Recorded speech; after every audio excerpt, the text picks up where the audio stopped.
It's 2017 and Old Time Radio DVD is still here. Check out our new customer ownership program and the lowest prices ever. Just go to oldtimeradiodvd.com for full information about this wonderful program. Don't forget our new program, 123 Ready TV. Folks, this is really a great app for Android and Windows phones, computers, and tablets. And it's only $19.99. In the near future, we will be adding a new component to it, Old Time Radio. It's a great product for 2017. Visit oldtimeradiodvd.com today. Place your order. You'll be glad you did.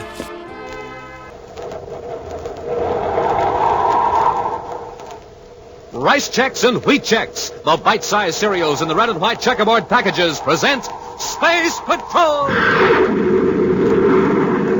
High adventure in the wild, vast reaches of space. Missions of daring in the name of interplanetary justice. Travel into the future with Buzz Corey, Commander-in-Chief of the Space Patrol! In today's transcribed Space Patrol adventure, Buzz and Happy have discovered a strange castle in a valley on the planet Mars. Curiously, they make their way down a long corridor. This place has the weirdest lighting, sir. Yes, it seems to come from the walls and ceiling as if the surface were glowing. I wonder where this corridor leads. It seems to go on forever. A trick of perspective, Happy. Hey, what happened? I can't walk. Hap, look at the floor. It's getting transparent. Smoke and rockets. It's disappearing right from under us. Hey, Commander, we're falling! We'll return in just a moment with today's exciting Space Patrol adventure, The Revenge of Dr. Dryeager.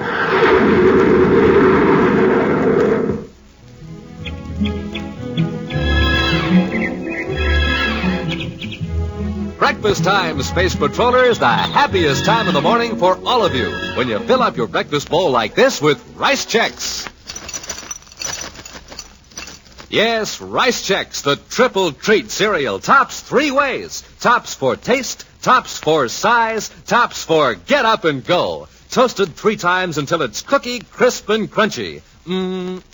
Every spoonful tastes like more. You bet Rice Chex is tops for taste, tops for size, has that modern bite-sized design. Size just right for a perfect bite. And it's hollow inside. It fills up with milk or cream, glides from your bowl right onto your spoon. That's easy, breezy eating. And gang, Rice Chex is tops for get up and go. And wow, after a good nourishing breakfast with Rice Chex, you're ready to swing into action in school or play. So, Space Patrollers, swing into action right away. Fill up your bowl every morning like Commander Corey and Cadet Happy with Rice Chex. Or for a neat whole wheat treat, try Wheat Chex. Rice Chex, Wheat Chex. Tops for taste, tops for size, tops for get up and go. So get them today in the red and white checkerboard packages with the big full-color picture of Commander Corey or Cadet Happy on the outside and the terrific Space Patrol trading card on the inside. Rice Chex, Wheat Chex.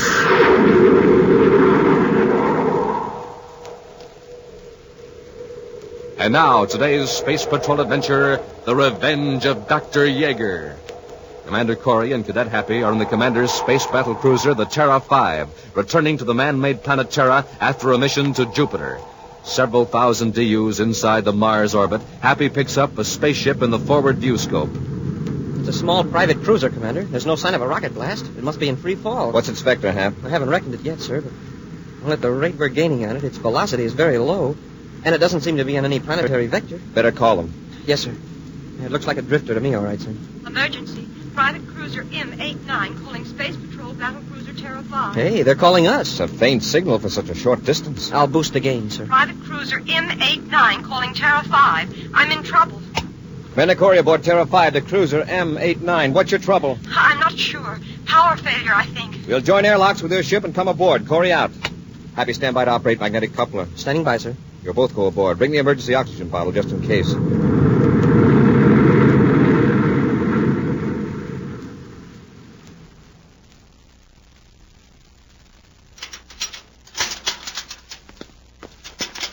Thank heavens you're here. Are you all right, miss? Oh, yes, I am now. The cabin air pressure seems okay, sir. Oh, yes, everything's fine. Just a minute. Didn't you space a phone an emergency? You said something about power failure. I'm sorry, but I didn't know what else to do. You see, I was frightened. Are you alone in this ship? Well, yes, Commander. You see, Happy, check that control panel. Yes, sir.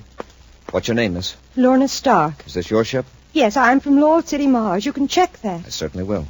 The instruments check, sir. The rocket controls are off, that's all. Yes, that's right. I've been in a free fall for about a half an hour. Why? I was afraid someone was after me. I thought if they didn't see the rocket exhaust, I'd have a better chance.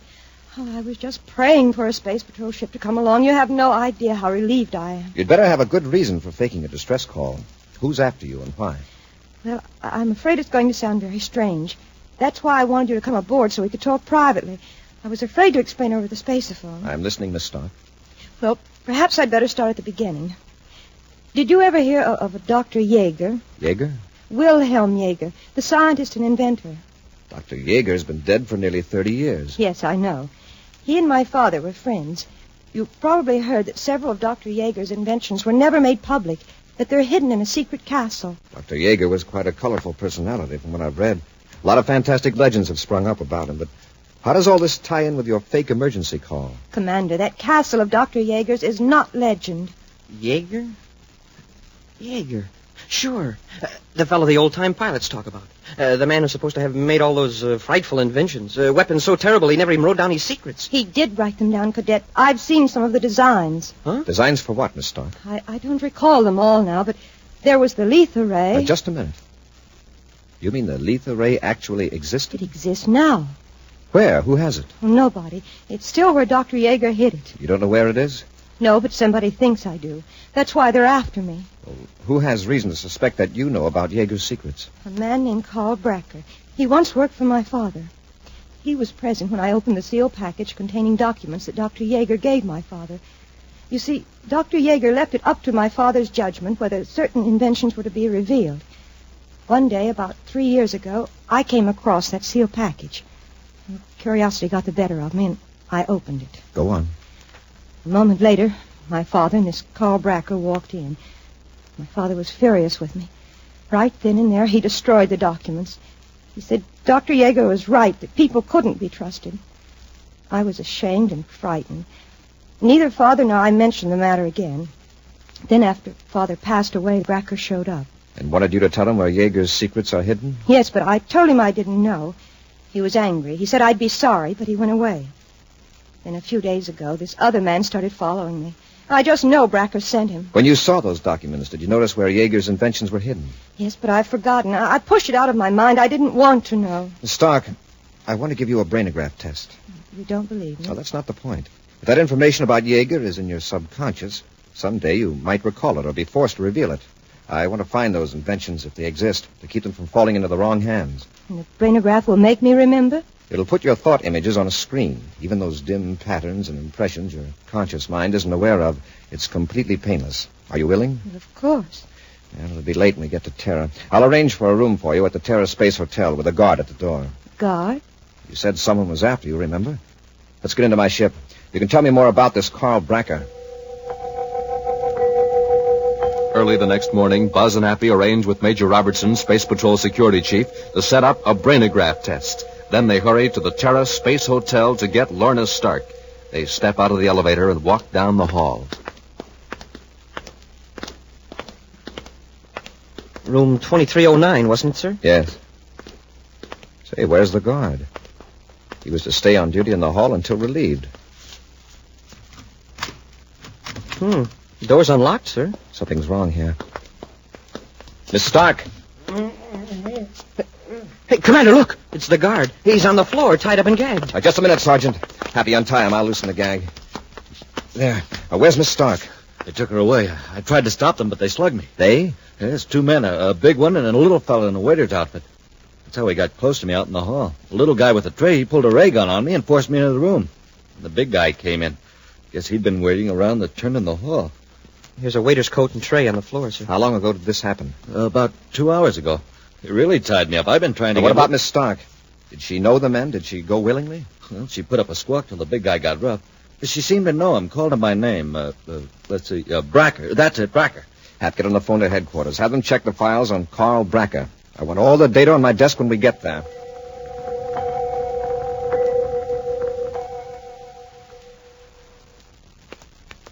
This is all we have on Bracker, sir. Is there a photo? Yes, sir. Sergeant, is this one of the men? That's him, all right, sir. What's his record, Hap? Well, picked up 2 years ago in a space safety code violation, Section 23D, installing instruments in a spaceship without a license. Fined 50 credits. Any address? Let's see. Just the place he works, Cosmocraft Instrument Company, 18 Newton Place, Terra. Cosmocraft. Spelled with 2 Ks, real cute. Merton Yost, Chief Engineer and Consultant. I've heard of that outfit. They rebuild instruments and deal in second-hand electronics equipment for spaceships. Personally, I wouldn't trust them to repair a sundial. I wonder if Bracker still works there. Now, come on. We'll drop around and see if he's renewed his license. From the outside, Cosmocraft Instrument Company appears to be like the other small independent manufacturing concerns that thrive in the clean, handsome buildings on Newton Street. But a visitor would find the interior rather uninviting. The office is littered with papers and out-of-date technical books. A small, nervous man sits at a desk, glancing first at the street door, then toward the back room that serves as a workshop. In the shop, Lorna Stark sits huddled on a packing case, while a large man towers threateningly over her. I'm tired of playing games, Lorna. Now let's have it. Where's Jaeger's castle? I don't know. I tell you, I don't know. Don't give me that! I saw those papers. The lethal ray and all those other secret weapons are at the castle, aren't they? I've forgotten, I tell you. Believe me, Bracker, I've forgotten. Hey, cut out that noise. I can hear you clear out in the office. She's playing coy, Yost. But I'll get it out of her. We shouldn't have brought her here. All right, get back out there and shut the door. Suppose somebody comes in. All right, Bracker, but please keep quiet. All right, Lorna. Now, you'd better talk. Where's Jaeger's castle? I don't know. I don't know. This is it, Hap. Come on. Yes, sir. Yes, gentlemen? I'm Commander Corey. Yes, Commander Corey, what can I do for you? Does Carl Bracker still work here? Bracker? Hey, Bracker, let's see. I shouldn't think in a place of this size you'd have much trouble remembering who's in the payroll. Mr. Bracker left us just last week. I don't know where he is. Is there anyone else I can talk to? No, I'm all alone here this morning. My assistant's out on a job at the spaceport. Sorry, I can't help you. Stop! All alone, huh? Come on, Hap. You can't go back there. Oh, we can't, huh? You heard what I said. Oh, you want to play rough? Good work, Hap. Stop it, you're hurting me. All right, Bracker. Let go of her and get your hands up. Oh, Commander Corey. Get him way up, Bracker. Search him, Hap. Yes, sir. He had this under his jacket, sir. A blast gun. Commander, I remember now. Jaeger's castle is in Mars. It's in the Hartog Hills. We'll discuss it later, Miss Stark. All right, Bracker, just take it easy and come over here. Stay right where you are, gentlemen, and don't move. I said don't move. I can shoot the girl before either of you turn around. Yost, I've been wondering what happened to you. Drop your weapons. It's his play, Hap. Sorry, sir. I thought I clobbered him good. Now, that's being very smart, gentlemen. Thanks, Yost. I'll just pick up my gun and add a few finishing touches. Oh, no, you don't. Here, Lorna. That takes care of your space patrol friend. Yost, get the surface car ready while I bind and gag the girl. We're getting out of here. We'll return to Space Patrol in just a moment. This is Dick Tufeld in Los Angeles with the story of one of the fastest planes in the world and a word from the man who test flies it, Joe Lynch. It's North American's Air Force F-86D Sabre Jet Interceptor. Speed well over 700 miles per hour. Wingspan is 37 feet. Length 41. Cruising range 500 miles. Now, by special tape recording made at International Airport, the well-known test pilot of the Sabre, Joe Lynch. The D is a one-man interceptor, so when you fly it, you're really on your own. That's why I see to it that I'm in good condition all the time. And one way to stay in good condition is by eating a good breakfast cereal like Rice Chex or Wheat Chex. They're just packed full of energy, and they taste swell. I think you'll like them, too. No other cereal, puffed or flaked, contains so much nourishment in such concentrated bite-sized form. So take a tip from Joe Lynch, George Welch, and other top test pilots. Make your cereals Rice Chex and Wheat Chex.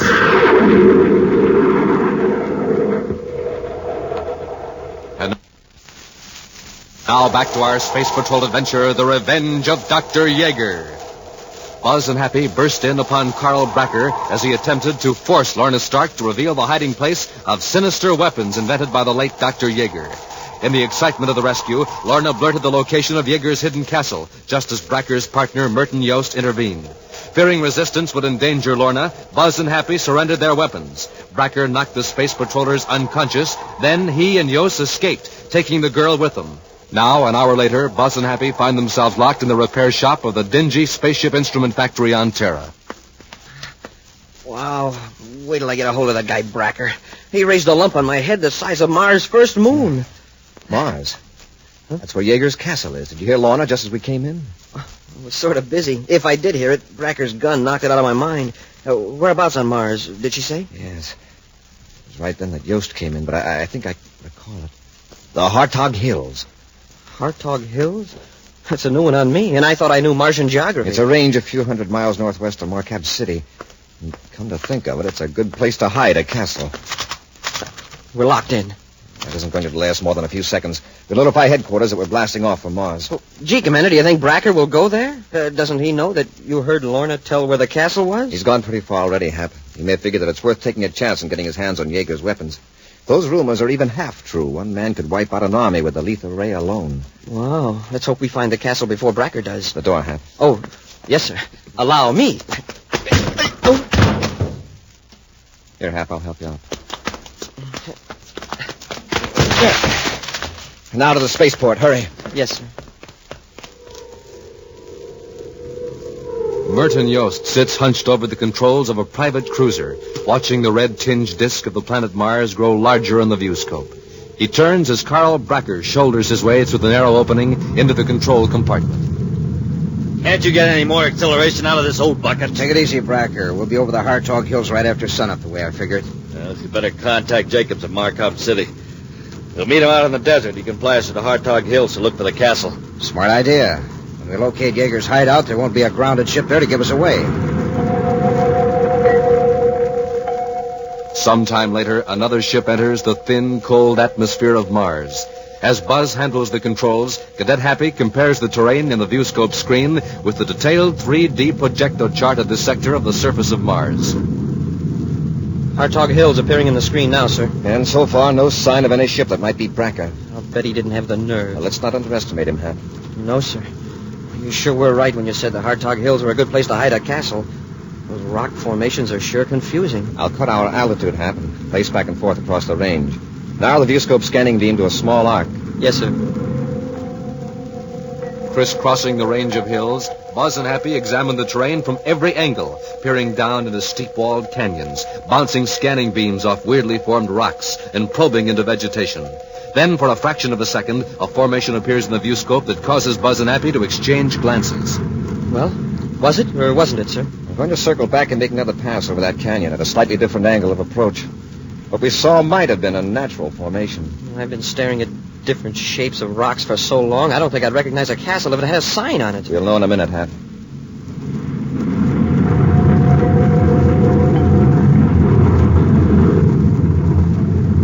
That's it, Happy.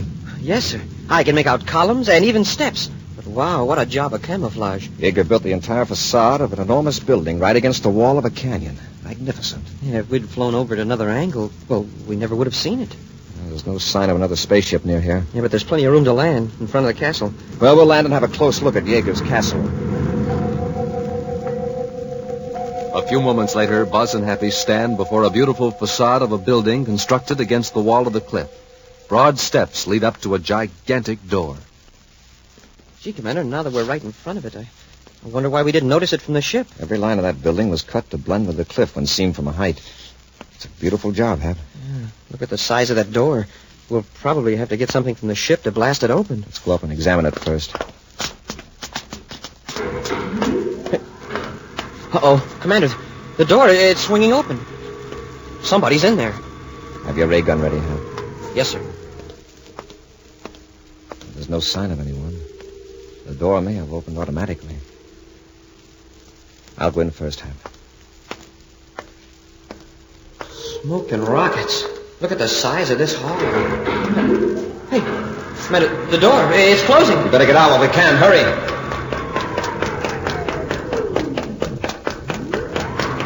Hey, now the door's swinging open again. It is automatic. You don't have to worry. Let's explore the castle. I'd sure like to find those weapons that Yeager hid.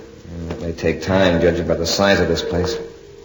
I wonder where all this light is coming from. There aren't any windows. The light seems to come from the walls and ceiling, as if the surface were glowing.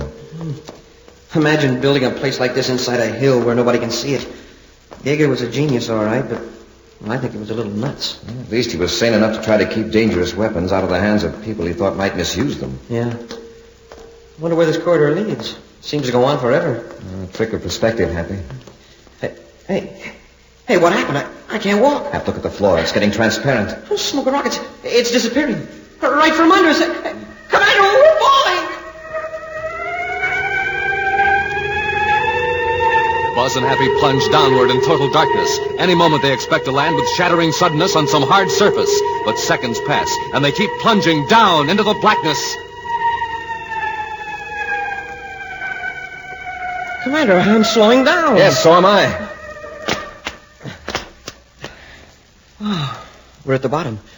Wherever that is. Stand right where you are, Happy. It isn't safe to move in this pitch blackness. When that floor opened up from under us, I never expected to move again. Lucky I brought my atomo light. That won't be necessary, Commander. Who's that? You'll see when I turn on the lights. There. Bracker. Now, don't reach for your weapon. It'll be the last move you make. Raise your hands. Do as he says, Happy. Yours. Take the ray guns. All right, Bracker. Bracker, what have you done with Lorna Stark? She's perfectly safe in the next room. You're probably wondering just what happened to you. You're now in a lower level of Yeager's castle. You were lowered by one of Yeager's amazing inventions, a levitation beam, controlled by this panel here. But the floor just dissolved under us. That part of the floor up there is actually the top cross-section of the levitation beam. By cutting the beam completely off, I could have dropped you to your death. I suppose you want a medal. Joseph, open the door. I'm sure the commander would like to talk to Miss Stark. Get moving, you two. What are you going to do with us, Bracker? We'll see in a moment. Oh, Commander Corey. In there, both of you. Commander, they found out everything. The big room where Dr. Yeager hid all his horrible weapons. That's right, Corey. Yeager left full instructions. Now, you three stay in here a few moments. Then we shall see how the lethal ray works. You aren't going to use it on us. Exactly. There's a small hand model that should serve the purpose quite nicely. I'll be right back. We've got to try to find a way out of here before they get back with that lethal ray. We've got to stop them, Commander. With those weapons, they can wipe out whole cities. And it's all my fault. No, that's not going to help. Oh, but look. Look what was in the room with the weapons. A paper that Dr. Yeager left. Let us see it. I had hoped that this message would never be read. The fact that you are reading these words is proof that human beings cannot be trusted. Therefore, you deserve to be destroyed. Knowing there was evil and destruction concealed here, you came willingly. Very well, use these forces that I have discovered. Destroy yourselves and improve the universe. Dr. Wilhelm Yeager. Wow. A very bitter man. He was right. Human beings can't be trusted. I proved that. Everybody makes mistakes. Dr. Yeager made one when he assumed everyone was evil. And Bracker made a mistake when he thought there was no other way out of this room. Look behind this tapestry. A door. See if it's locked. It opens into a long hall. Come on, quickly, before Bracker comes back. Hurry, Lorna. Well, if only we can find our way out of the castle. Well, anyway, there's plenty of light. Once we get out of here and get to the ship, we can call a space patrol squadron and destroy the castle if we have to. But if Dr. Yeager's weapons are as powerful as he said they are, couldn't Bracker and yours fight off all the spaceships in the universe? Well, they might get some of us, but we could keep them holed up here at least. Smoking rockets as sure as a long corridor. Look out, Hap. What did I hit? There's a big mirror across the corner of the passage. The passage turns here. Sure enough. And the mirror's at an angle so you can see around the corner. It looked like the passage went straight ahead. Up we are! It's Bracker. He's after us. Around the corner, quickly. Stop! Commander, what are we going to do? This is the end of the passage. Must be a door here. Yes, there is. Oh, it's locked. We're trapped. And Bracker's coming for us. Yeah, I can see him in the mirror coming up the corridor. And he's got a weapon. Come on, Yost. We got him now. They can't get out. Use the lethal ray.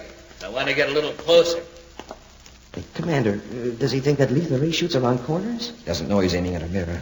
He thinks the corridor is straight. Yeah, but, sir, what if the mirror reflects the ray toward us? Go on, Bracker. What are you waiting for? I'm waiting for him to plead for mercy. Well, Corey, haven't you anything to say?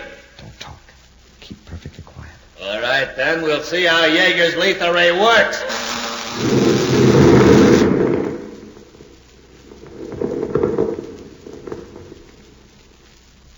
They're gone. It destroyed them completely. Yeah. Very satisfactory. But I had the regulator set unnecessarily high. Look what the ray did to the wall. Blasted a hole in it. They're coming closer to examine it. We'll jump them when they reach the turn in the passage. Yes, sir. Lorna, keep absolutely quiet. Incredible, isn't it, Joe? You'd never know that a few seconds ago 3 human beings were standing here. Now, Hap, Bracker, look out!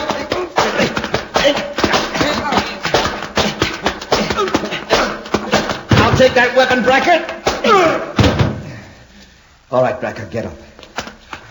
Corey, I saw you disintegrate. Yeah, the 3 of you. I saw it, too. You can't always believe what you see. You were looking at a reflection. The lethal ray merely destroyed a mirror on the wall behind it. A mirror? That's right. It's the first and last bit of damage Dr. Jaeger's lethal ray or his other weapons are going to inflict. Come on, Hap. Let's get these crooks up to the ship. Yes, sir. An action preview of next week's exciting Space Patrol adventure in just a moment. Hey, Hap, where are you hiding your rice checks and wheat checks these days? Right here, Captain Tufeld, in this top-secret Space Patrol file cabinet. You gotta be careful where you keep the checks around here. They taste so good, anybody who sees them eats them. Are you filing them under C for checks? Smoking rockets, no. Under T for tops. Oh, one thing for sure, Captain. It's no secret that rice checks and wheat checks are tops. 3 ways. For taste, for size, and for get up and go. Yes, sir, gang. Hap is 3 times right. Checks are tops 3 ways. For taste, Sunny Gold rice checks or power-rich wheat checks. Delicious right out of the box for snacks or out of the bowl with milk or cream. Tops for size. Checks are made in that modern, streamlined, bite-sized design for super easy eating. And checks are tops for get up and go. Real Space Patrol get up and go. After a good breakfast with checks, you're off to a blazing lightning-fast start every morning. Jumpin' Jupiter, Captain Tufeld. What are we waiting for? Hey, let's get going on the checks right now. Space Patrollers, why don't you get going? Go get checks today.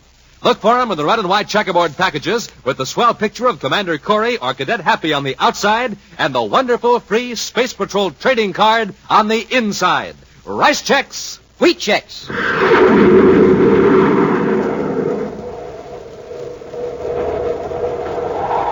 And now, a preview of next week's exciting Space Patrol adventure. Buzz and Happy are captives aboard a spaceship from another galaxy. In a desperate attempt to warn the United Planets of an attack, the 2 Space Patrollers are trying to master the bewildering controls of a spaceophone in the strange ship. Well, gee, Commander, this certainly doesn't look like any transmitter I ever saw before. Hold it, Hap. I think you've got it. Don't touch anything else. Make the call. Smoking rockets. Commander, look. It's the robot. Zervok sent him to stop us. He's a monster. And he's coming right for us. Get that call out, Hap. I'll try to hold that thing off. Space Patrol, emergency. All units.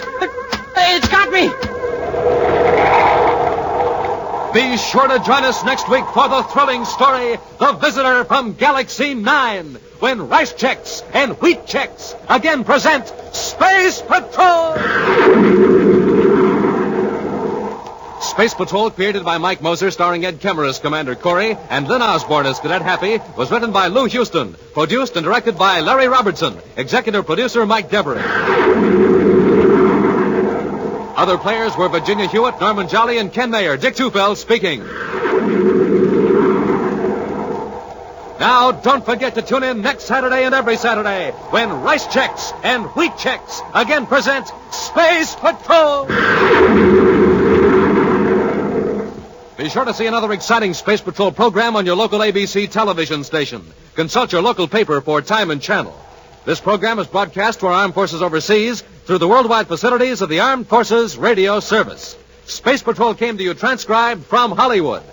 This is ABC Radio Network.